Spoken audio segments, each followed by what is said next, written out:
नमस्कार, मैं खास प्रोग्राम शतरंज में आपका स्वागत है। मैं हूं मनीष। एशियन 24/7 देख रहे हैं आप। उत्तर नगरीय निकाय चुनाव में परचम फहराने के लिए सभी राजनीतिक दलों ने अपनी अपनी पूरी ताकत झोंक रखी है। वहीं 4 मई को होने वाली पहली चरण की वोटिंग को लेकर आज यानी 2 मई की शाम 6 बजे तक चुनाव प्रचार थम गया है। इसको लेकर राज्य निर्वाचन आयुक्त मनोज कुमार ने मतदान निष्पक्ष, स्वतंत्र व पारदर्शिता के साथ कराने में कोई कोर कसर न छोड़ने के निर्देश दिए। इसके साथ ही उन्होंने अधिकारियों को हिदायत देते हुए कहा कि निष्पक्ष चुनाव कराने में किसी भी स्तर पर लापरवाही बर्दाश्त नहीं की जाएगी। मनोज कुमार ने चुनाव के दौरान अव्यवस्था फैलाने वालों पर नजर रखने के साथ ही उनके खिलाफ कड़ी कार्रवाई करने के निर्देश भी दिए। चुनाव प्रचार के थमते ही लखनऊ के जिला निर्वाचन अधिकारी सूर्यपाल गंगवार ने भी आवश्यक दिशा निर्देश दे दिए। राज्य निर्वाचन आयुक्त ने पहले चरण में होने वाले 9 मंडलों के 37 जिलों में 4 मई को होने वाली वोटिंग की पल पल की जानकारी तैनात किए गए प्रेक्षकों को दिए जाने के लिए कहा। इसके साथ ही मनोज कुमार ने सभी 37 जिलों के डीएम व जिला निर्वाचन अधिकारी को कल समय से मतदान पार्टियों को रवाना कर सभी पार्टियां मतदान केंद्र पर समय से पहुंच जाएं, इसको भी सुनिश्चित करने के निर्देश दिए हैं। वहीं जिलों में तैनात प्रेक्षकों को भी यह सुनिश्चित कराने के लिए कहा गया है कि मतदान पार्टियां मतदान केंद्र पर पहुंच गई हैं, उन्हें किसी प्रकार की कोई असुविधा तो नहीं हुई है, इसको भी देखा जाए। तो 4 मई को लखनऊ में 37 जिलों में वोटिंग होगी। चुनाव आयोग ने निष्पक्ष चुनाव कराने के आदेश दिए हैं।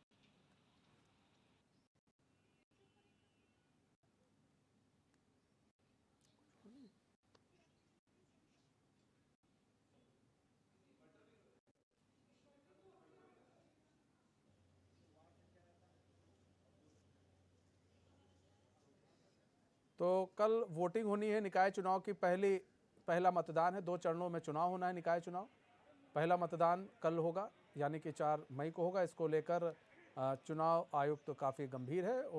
कई दिशा निर्देश दिए गए हैं कि निष्पक्ष चुनाव कराया जाए और इस पर भी नज़र रखी गई है कि कोई अराजक तत्व किसी प्रकार का कोई उपद्रव ना करे, और इस पर भी नज़र रखी गई है और चप्पे चप्पे पर पुलिस भी लगा दी गई है। आपको बता दें, जो पहले चरण का जो मतदान है, इसको लेकर कल ही यानी कि 2 तारीख को चुनाव प्रचार भी थम गया था। 6 बजे के बाद 6 बजे तक चुनाव प्रचार की अनुमति थी। 6 बजे के बाद कोई चुनाव प्रचार नहीं हुआ पहले चरण के मतदान के लिए। और अब जो प्रत्याशी हैं, जो पहले चरण में जहां जहां चुनाव होने हैं, वहां वहां के प्रत्याशियों के लिए एक अब चुनौती जो है वो अब दिखेगी पोलिंग बूथों पर कि उन्होंने कितना काम किया। जनता के बीच में वो गए तो कितना वो लोगों को भुना पाए, जनता की बातों को वो अब कितना ले गए, अपनी बातों को, अपनी पार्टी की बातों को, और जनता कितना इनकी बातों से खुश हुई है, ये भी सबब तो ये कल पता चलेगा। फिलहाल मतदान केंद्रों पर समय से पहुंचने के निर्देश दिए गए हैं और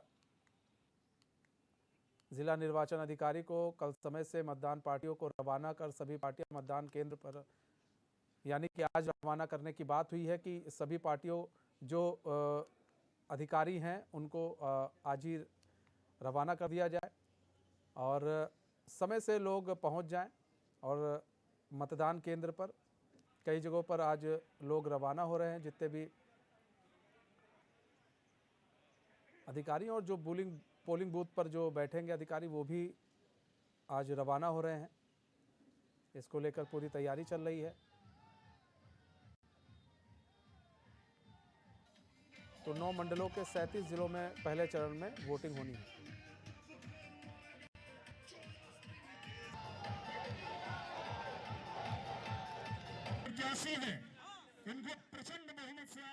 तो अलग अलग तस्वीर देखने को मिलेगी। कहीं जिला अधिकारी लोगों को निर्देशित कर रहे हैं कि भाई आप लोग समय से निकलिए और समय से पहुंचिए अपने अपने स्थान पर, क्योंकि कल वोटिंग होनी है और वहां पर भी समय से आप लोग को पहुंचना पड़ेगा।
तो 4 मई को होने वाली पहले चरण की जो वोटिंग है उसको लेकर 2 मई की शाम 6 बजे से चुनाव प्रचार थम गया। इसको लेकर राज्य निर्वाचन आयुक्त मनोज कुमार ने मतदान निष्पक्ष, स्वतंत्र व पारदर्शिता के साथ कराने में कोई कोर कसर न छोड़ने के निर्देश दिए। इसके साथ ही उन्होंने अधिकारियों को हिदायत देते हुए कहा कि निष्पक्ष चुनाव कराने में किसी भी स्तर पर लापरवाही बर्दाश्त नहीं की जाएगी। मनोज कुमार ने चुनाव के दौरान अव्यवस्था फैलाने वालों पर नजर रखने के साथ ही उनके खिलाफ कड़ी कार्रवाई करने के भी निर्देश दिए। चुनाव प्रचार के थमते ही लखनऊ के जिला निर्वाचन अधिकारी सूर्यपाल गंगवार ने भी आवश्यक दिशा निर्देश दिए हैं। राज्य निर्वाचन आयुक्त ने पहले चरण में होने वाले 9 मंडलों के 37 जिलों में 4 मई को होने वाली वोटिंग की पल पल की जानकारी तैनात किए गए प्रेक्षकों को दिए जाने के लिए कहा। इसके साथ ही मनोज कुमार ने सभी 37 जिलों के डीएम व जिला निर्वाचन अधिकारी को समय से मतदान पार्टियों को रवाना कर सभी पार्टियां मतदान केंद्र पर समय से पहुंच जाएं, इसको भी सुनिश्चित करने के निर्देश दिए। वहीं जिलों में तैनात प्रेक्षकों को भी यह सुनिश्चित कराने के लिए कहा गया कि मतदान पार्टियां मतदान केंद्र पर पहुंच गई हैं, उन्हें किसी प्रकार की कोई असुविधा तो नहीं हुई। 4 मई को लखनऊ में 37 जिलों में वोटिंग होनी है। चुनाव आयोग ने निष्पक्ष चुनाव कराने के आदेश दिए हैं।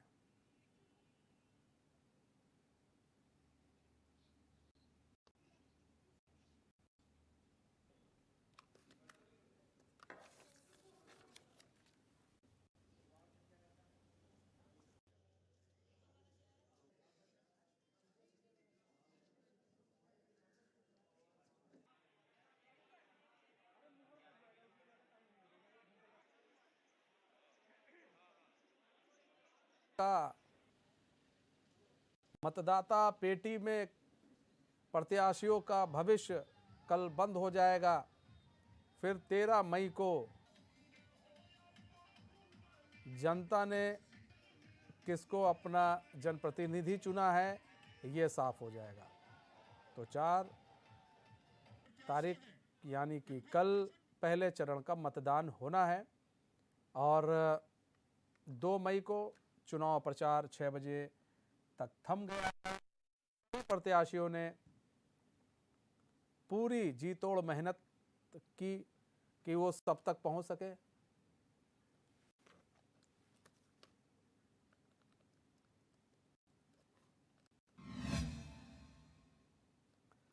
तो सहारनपुर से हमारे संवाददाता योगेश आर्य जुड़ चुके हैं, हम उनका रुख कर लेते हैं। योगेश, किस तरह की तैयारियां देखने को मिल रही हैं और क्या जो प्रत्याशी हैं वो तैयार हैं? देखिए मनीष जी, बिल्कुल सहारनपुर के अंदर जो है कल प्रचार प्रसार शाम 6 बजे थम गया था। उसके बाद से जो अधिकारी हैं वो पोलिंग बूथ की जो निरीक्षण है उनका कर रहे हैं। सहारनपुर में जो मतदान स्थल है वो 898 बनाए गए हैं और उसी का निरीक्षण करने के लिए तमाम अधिकारी जो है निरीक्षण करते नजर आ रहे हैं। हालांकि जो प्रत्याशी है वो पूरी तैयार है कि कल मतदान हो और उनके पक्ष में जो है जनता वोट करे, उसको लेकर वो पूरी तैयार है। क्योंकि जो 10 से 12 दिन का जो समय इस दौरान मिला था उसमें लगातार उन्होंने जो है अपने जनता जो बीच है उनके जाकर के अपने पक्ष में वोट करने की अपील की थी। और अब जो है कल उनके जो है जो परीक्षा उनकी चल रही थी उसका जो है कल जो है इम्तिहान होगा और फिर 13 को रिजल्ट आएगा। तो ऐसे में जो प्रत्याशी है वो पूरी तरह तैयार है और अधिकारी भी पोलिंग बूथ पर जो है किसी प्रकार की कोई परेशानी ना हो, किसी प्रकार का कोई शांति भंग ना हो, उसको लेकर के 10,000 से अधिक पुलिसकर्मी लगाए गए हैं और पूरी सुरक्षा व्यवस्था का पुख्ता इंतजाम भी किया गया है। जी जी। एक चीज और भी है योगेश, देखिए कि जो जनता के बीच में ये लोग क्या मैसेज लेकर गए हैं। सवाल ये भी उठ रहा है कि इन लोगों ने जनता के बीच में गए हैं तो किन मुद्दों को लेकर इन्होंने वोट मांगे हैं, ये जितने भी प्रत्याशी हैं। हाँ देखिए, जो भी प्रत्याशी है वो चाहे सत्ताधार पार्टी का है चाहे वो अन्य पार्टी का है, सभी व्यक्ति अपने अपने मैनिफेस्टो को लेकर उतर रहे थे। किसी का मोटिव था कि सहारनपुर जनपद में जहां पर बस स्टैंड है वहां पर बस स्टैंड की स्थिति सुधारी जाए, बनवाए जाएंगे, बस स्टैंड बनवाए जाएंगे, जल निकासी की जो समस्या है उनको किया जाएगा, पानी की जो समस्याएं आती है उनको दुरुस्त किया जाएगा और अन्य जो काम है उनको भी दुरुस्त किया जाएगा। सब अपने अपने लेकर आए हैं। तो वही भारतीय जनता पार्टी के नेता जो है वो लगातार यहाँ पर कैंपेन कर रहे थे। लगातार जो शीर्ष नेतृत्व के ओर से राज्य मंत्री जो है वो भी उतारे गए थे मैदान में, तो वो भी लगातार जनता के बीच जा रहे थे और जनता को बताने की कोशिश कर रहे थे कि अगर जिस तरह से देश में प्रदेश में डबल इंजन की सरकार चल रही है तो ट्रिपल इंजन की सरकार अगर आप चाहते हैं तो भारतीय जनता पार्टी की सरकार बने। वहीं जो पार्टी है वो लगातार अपने मैनिफेस्टो को लेकर कि किस तरह के विकास कार्य करेंगे उसको लेकर जनता के बीच जा रहे हैं। तो यानी कि पूरी तरह से लोगों के बीच जो है वो अपने पक्ष में जनता वोट करे, उसको लेकर लुभाने के लिए अपने अपने मैनिफेस्टो को लेकर वो जनता मुझे। अब देखने वाली बात ये है कि कल मतदान जो है होना है और कौन लोग किसके पक्ष में वोट करेंगे और ये जो निकाय चुनाव में सरकार किसकी बनती है। जी ठीक है। हम आगरा का रुख कर लेते हैं। कुशल, किस तरह की तैयारियां देखने को मिल रही है प्रशासन की तरफ से? अब तो भाई सब कुछ समाप्त हो गया, अब तो मतदाता पेटी में जो है इन प्रत्याशियों का भविष्य बंद होने वाला है। इसको लेकर प्रशासन कितना सख्त है, किस तरह से वहां पर माहौल है? ताजनगरी आगरा में कल 4 तारीख को प्रथम चरण में मतदान होना है, जिसको शासन प्रशासन पूरी तरह से अलर्ट है। चप्पे चप्पे पर पूरा फोर्स मौजूद है और कई अन्य जिलों से भी अधिक फोर्स मंगवाया गया है। 18,000 लोगों को पाबंद भी किया गया है और जो अति संवेदनशील 31 पोलिंग बूथ है जिनको अति संवेदनशील बनाया गया है और उन पे कड़ी से कड़ी निगाह रखी जाएगी और वीडियोग्राफी के तहत ही उसमें वोटिंग की जाएगी। और बाहर से काफी सारे होमगार्ड्स और क्या कहते हैं कई सारे पुलिस फोर्स को भी अन्य जिलों से आगरा में लाया गया है।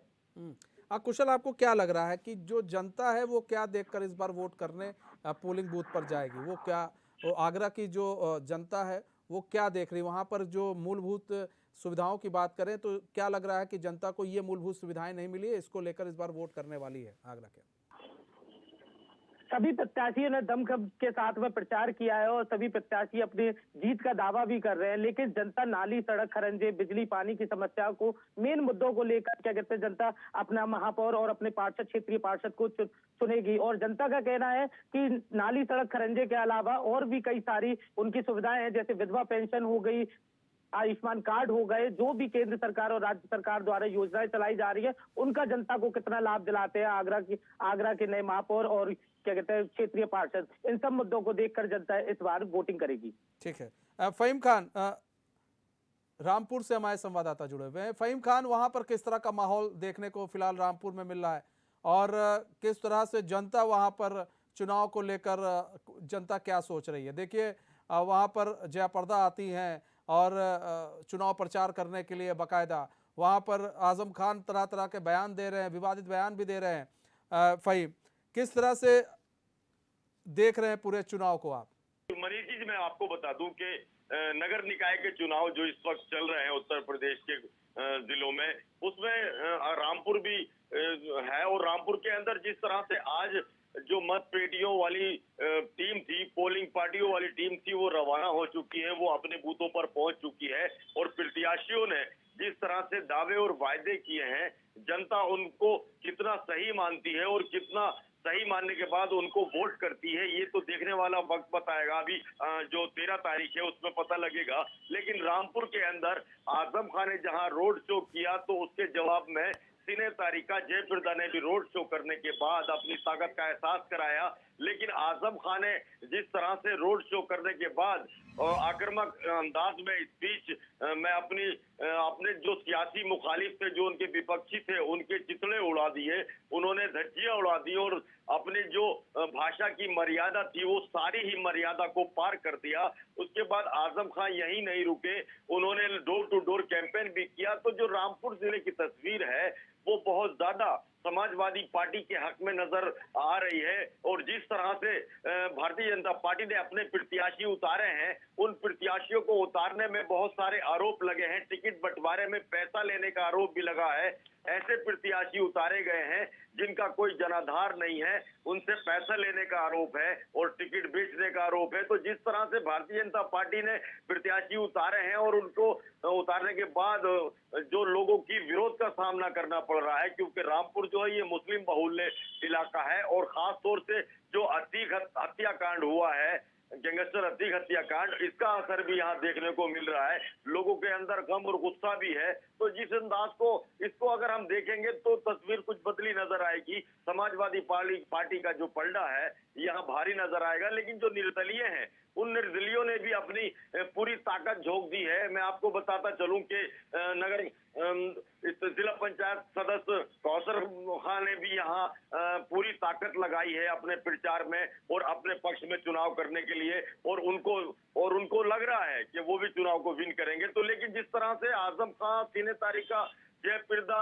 और सांसद घनश्याम लोधी जिस तरह से लगे हैं, तो उसको देखते हुए लगता है घमासान तगड़ा था। लेकिन 5 बजे कल चोर समा है और अब बिल्कुल प्रत्याशी डोर टू डोर जाने के बाद अपने पक्ष में माहौल बनाने की कोशिश कर रहे हैं और अपने पक्ष में वोटिंग की कोशिश कर रहे हैं। लेकिन जनता जो है ये सब जानती है, जनता उसको चुनेगी जो उनकी पसंद का होगा, जो उनके काम कराएगा, विकास कराएगा और विकास के साथ साथ वो कहीं ना कहीं जो है वो ऐसे प्रत्याशी को चुनेगा जो उनके बीच हर वक्त रहे। जी कुशल, देखिए सवाल ये है कि आगरा में अगर ताज नगरी के लिए जाना जाता है आगरा, और लेकिन वहाँ पर अगर हम गंदगी की बात करें तो साफ सफाई की बात करें तो वो भी काफ़ी देखा जाता है।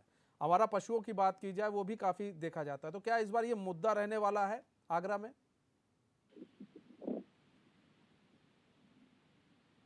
बड़ा मुद्दा पब्लिक के बीच में यह भी है कि आवारा पशु जो पब्लिक को परेशान करते हैं तथा ट्रैफिक भी लगता है उसकी वजह से, और लोगों का यही मुद्दा भी है। और देखने वाली बात होगी कि इस मुद्दे पर कितना कार्य किया जाता है। लेकिन और आगरा में जी कुशल बोले।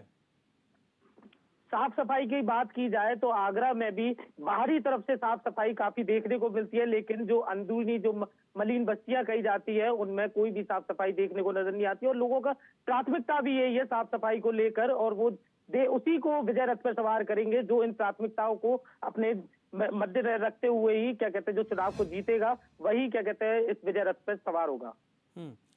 लेकिन सबसे बड़ी चीज कुशल ये है ना, बोलते तो सब लोग हैं, लेकिन जब बारी आ जाती है करने की तो फिर वही होता है, लोग नाराज नजर आते हैं। आप देखिए कहीं भी जाइए, किसी भी प्रत्याशी का अगर होगा, अगर वो बात करेंगे पब्लिक से तो कहेंगे जी उन्होंने काम नहीं किया, अगला कहेगा हम काम करेंगे, फिर जाएंगे उन्हीं का प्रत्याशी होगा दूसरे पार्टी का, वहां पर वो कहेगा जी उन्होंने काम नहीं किया, वो कहेंगे नहीं जी हम काम करेंगे। तो सवाल तो यहाँ है काम कौन कर रहा है और विकास कितना हो रहा है।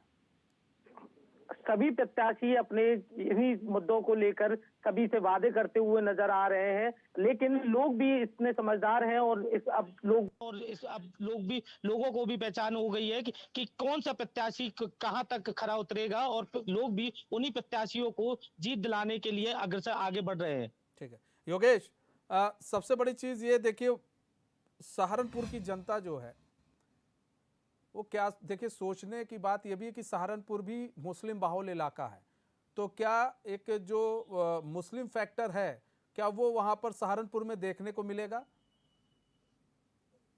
देखिए मनीष जी, सहारनपुर जिस तरह से मुस्लिम इलाका भी है और वहां पर जो है इमरान मसूद एक बड़ा काजी परिवार है जो पश्चिमी उत्तर प्रदेश में बड़ी पहुंच रखता है और बड़ी उनकी पहचान है। तो ऐसे में उनकी जो समधन है खदीजा मसूद वो मैदान में है, और आसू मलिक जो सहारनपुर देहात सीट से विधायक आते हैं उनके भाई समाजवादी पार्टी से मैदान में है। लेकिन सबसे बड़ी बात यह है कि मुस्लिम फैक्टर कितना चल पाता है, क्योंकि चाहे बात 17 की हो चाहे फिर 22 की हो, इमरान मसूद को कहीं से भी चुनाव लड़े हो तो वहां से हार का सामना करना पड़ा है। लेकिन उनकी अब परिवार से खदीजा मसूद उनकी जो समधन है भाभी है वो मैदान में है। तो ऐसे में सबसे बड़ा सवाल यह है कि वो मुस्लिम फैक्टर उनके कितने काम आ पाता है। दरअसल सहारनपुर की अगर बात करें 2017 में भारतीय जनता पार्टी ने महापौर की सीट को जीता था, लेकिन वहां पर जिस तरह से काम होने चाहिए थे वो काम नहीं हो पाए। सहारनपुर की जनता को परेशानियों का सामना करना पड़ा। जिस तरह से वहां पर जो है एक रोड मैप बना लेना चाहिए था, किस तरह से सिविल लाइन का काम होना है, तो वो काम सही से नहीं हो पाया। सड़कें सारी टूटी पड़ी थी, लोगों को ग्रामीण क्षेत्र से आने वालों को सहारनपुर में आना बंद करना पड़ा, क्योंकि वो वहां पर जाते थे तो धूल मिट्टी का सामना करना पड़ता था। तो लेकिन इस बार सहारनपुर की जो जनता है वो किस तरह से सरकार बदलती है, नगर की सरकार को बदलती है, और जो हिंदू मुस्लिम फैक्टर की बात आती है, आखिर में विकास की बात से हटकर हिंदू मुस्लिम का फैक्टर आता है, वो कितना चल पाता है और कितना जो है इमरान मसूद के पक्ष में या जो समाजवादी पार्टी के नूर हसन है उनके पक्ष में मुस्लिम फैक्टर यूज होता है, वो देखने वाली बात होगी। जी फहीम, देखिए अभी योगेश बता रहे हैं कि वहां पर अगर हम फैक्टर की बात करें मुस्लिम फैक्टर की तो उतना जादू चल नहीं पाया, लेकिन रामपुर में बात करें तो वहां पर भी मुस्लिम ही खड़े हुए हैं इस वक्त, और मुस्लिम चेहरा सब बड़े ही चेहरा हैं जो खड़े हुए हैं। अब यहाँ पर सवाल ये है कि क्या जो जिस तरह से रामपुर में आजम खान ने बयान दिया था, झोली फैला ली थी, आपने देखा होगा उपचुनाव के दौरान भी उन्होंने झोली फैला ली थी, हाथ फैला लिए थे, लेकिन कुछ उतना असर देखने को नहीं मिला। हवा बहुत चली लेकिन असर नहीं देखने को मिला। तो क्या ऐसा माना जाए कि हवा चल रही है, हवा का असर भी देखने को मिलेगा कि नहीं मिलेगा, क्योंकि यहाँ पर बीजेपी भी पूरी जी तोड़ लगा देगी रामपुर में अपना वर्चस्व बनाने के लिए, क्योंकि वो चाहेगी कि 100% जो है रामपुर में आजम खान का वर्चस्व खत्म हो जाए। जिस तरह से जयप्रदा ने एक इंटरव्यू में सुन रहा था, उसमें उन्होंने कहा था कि वो 100% से अब 0 पर आ चुके हैं। तो रामपुर में ये जो है उनको पूरा उनका वर्चस्व खत्म करने की बीजेपी भी पूरी जद्दोजहद में लगी हुई है। तो आपको लग रहा है, क्योंकि देखिए बीजेपी के पास 2 वोटर आ सकते हैं। अगर वोटों की बात करें तो यहाँ पर मुस्लिम वोट भी है, वो एक हिंदू वोट भी है, जो बीजेपी के कोर वोट कहे जाते हैं, जो बीजेपी को वोट करते ही करते हैं। तो ऐसे में लग रहा है कि यहाँ पर जो वोटों का बंटवारा है वो कहीं बीजेपी के लिए फायदेमंद साबित ना हो जाए। जी बिल्कुल, देखिए आपने जो कहा कि जिस तरह से पिछले चुनावों में हुआ, आजम खान धराशायी हुए, तो मैं आपको थोड़ा सा बताता चलूं कि भारतीय जनता पार्टी जिस तरह से चुनाव रामपुर के अंदर लड़ रही है, अगर वो उसी अंदाज में आप फिर लड़ी तो वाकई में आजम खान के जो प्रत्याशी हैं वो हार जाएंगे। लेकिन अगर चुनाव के तरीके से हुआ और सिस्टम से हुआ तो आजम खान का वर्चस्व कोई नहीं तोड़ सकता। आजम खान है और आजम खान समाजवादी पार्टी से नहीं है। आजम खान अपनी शख्सियत है और आजम खान की शख्सियत जो है वो दिलों पे राज करती है लोगों के। उन्होंने झोली फैला के जो वोट मांगे हैं, लोग उन्हें झोली फैला के वोट देते हैं, लेकिन वोट डालने के लिए लोगों को जाने तो दिया जाए बूथ तक। जब बूथ तक जाने ही नहीं दिया जाएगा तो इसको भारतीय जनता पार्टी की जीत नहीं कह सकते, उनकी नीतियों की जीत नहीं कह सकते, इसको लोकतंत्र की जीत नहीं कह सकते। इसको जो कहेंगे वो जबरन कहेंगे। जैसे जबरिया रिटायर हो जाते हैं लोग, इसी तरह से ये जबरिया इलेक्शन हुए हैं पीछे, और इनका नतीजा जो आपके सामने आया है वो सच्चाई भरा नहीं है। हमने अपनी आंखों से देखा है और आंखों से देखने वालों ने जो ठीक है दिखाया, फहीम, जो ठीक है, बोला, हम आपके उनके पास आएंगे। खिलाफ अभी वक्त हो चला है एक छोटे हुए से हैं। ब्रेक का, हम आपके पास आएंगे फहीम अभी। तो कहीं मत जाइए, आप लोग बने रहिए हमारे साथ, और वक्त हो चला एक छोटे से